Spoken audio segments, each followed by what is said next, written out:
Do you want to bust your sales quota? Do you want to join the ranks of top 1% sellers? The Top 1% Sellers podcast gives you the insights and the tools to help you achieve your sales greatness. The podcast features sales and services professionals, leaders, and experts to give you the edge you're looking for. Here's your host, Ash Sadiq. Perfect, Jim. We're back now, and what I'd like us to do is to explain to people why your handbook, your motivation handbook, had sneakers on the cover of the book. I'd like us to kind of tell us the back end story for that. Well, I've been a motivational speaker for 41 years now, and one of the things that I tell about in my book, The Self-Motivation Handbook, is how I motivated myself to change from being basically a nice guy who was a loser and fat to a guy who's fit and an achiever. And the way I did it was I started going to group discussions and reading books and listening to recordings on success and goal setting and interpersonal skills and things like that, all the basic success skills that people run across. I started doing that back in the 1970s, and my life was turning around. But one thing that didn't turn around was my physical fitness. Yeah. And I'd never been an athlete, and I never was a superior student in school, except maybe in grammar school. And I weighed almost 200 pounds, 199 and a half, and I was unwilling to go the extra half. But I'm only 5'9". And I've got a small frame. So 199 or 200 pounds on this is quite a bit of excess baggage. And I had never run a mile. I had never done anything other than maybe lift weights. That was the extent of my fitness activity. Yes. And so I decided in 1976, and yes, I get it that was ancient history, like the Egyptian pyramids to some people, but still ancient history. Yes. For me, 1976, I was, having been born in 46, I'll save you the math, I'm 70. I was 30 years old. Yes. I was working at the Little Rock, Arkansas Urban Renewal Agency. I grew up in Little Rock, Arkansas, and I was making $525 a month. And I was overweight, out of shape, smoked 2 packs of cigarettes a day. And I joined the JCs, the Junior Chamber of Commerce, and I started doing all this goal setting and going to these classes and reading these books and all. And got Earl Nightingale's recordings and listened to those. And so everything's starting to work in my life except for the fitness thing. And I said, I know I need to exercise and I'd like to become a runner, but I can't do that. I've tried it and my lungs burn and my legs ache and it's just miserable. And some days the weather's not good, so I don't think I'll do that. And I kept thinking about it. I said, well, what could I get myself to do? Yes. I could get myself to put on my running shoes and step out the door. There you go. People look at me and they go, like that's going to help. Well, now think about it. If your inclination is to become a runner, and you haven't really committed to it yet, but you want to show up for the game, so to speak, then if you merely commit to opening the jar to get that first olive out, right? If you merely commit to putting on your running shoes and walking out the front door, you can go back inside and eat ice cream all night. Yes. You can be a couch potato, but at least you went out that front door. Well, most of the time when you get out there, you're going to say, well, heck, I'm out here. I might as well go to the corner. Exactly. And you run down to the corner and you get a little winded and you say, well, I'll walk for a block, and it just starts accumulating. Exactly. What happened was by cracking the egg that way, by getting myself to commit to an unreasonable level of must do on putting on the running shoes, meaning I did it when it was raining. I did it when it was snow and wind. I did it when I'd forgotten and it was almost midnight and I would put on my running shoes, walk outside, touch the curb, go back inside and take them off, go to bed. But I did it every single day for, pause, 5 years. 5 years, wow. 5 years. Within the first few months, I got comfortable running half a mile.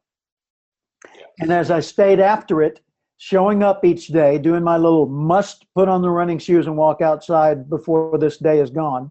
Yeah. As I committed to that and checked it off each day, I found myself running ultimately 5 miles a day and got in the best shape of my life, dropped 52 pounds. Amazing. And my waist went from probably 38. I wore a 36, but you know, it was always like that to get it fastened. So it was probably a 38 down to 30.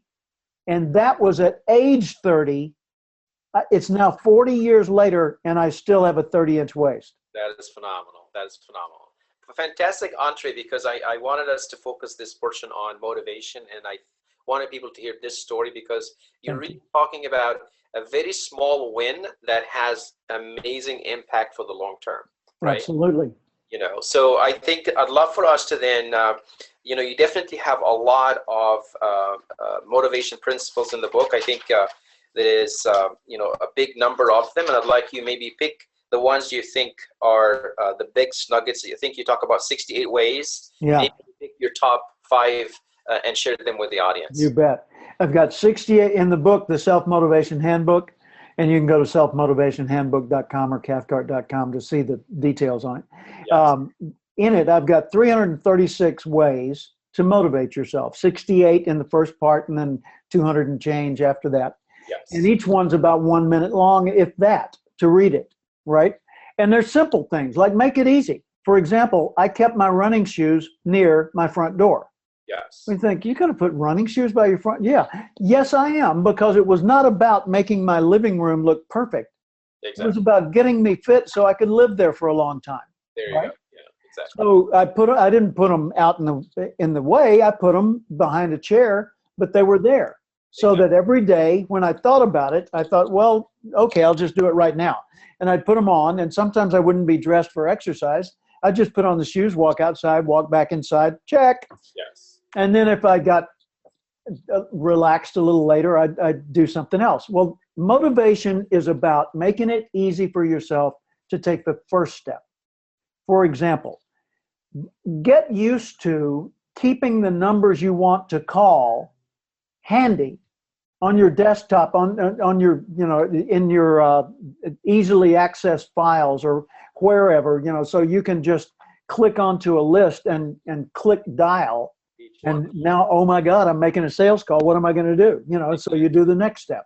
Yeah. You get good at each of those next steps and just take it that way. Another thing is regularly reflect on what you're good at and not particularly good at. Mm-hmm. I've got a what I call the sales IQ assessment that I co-authored with Dr. Tony Alessandra and Jeffrey Gittimer.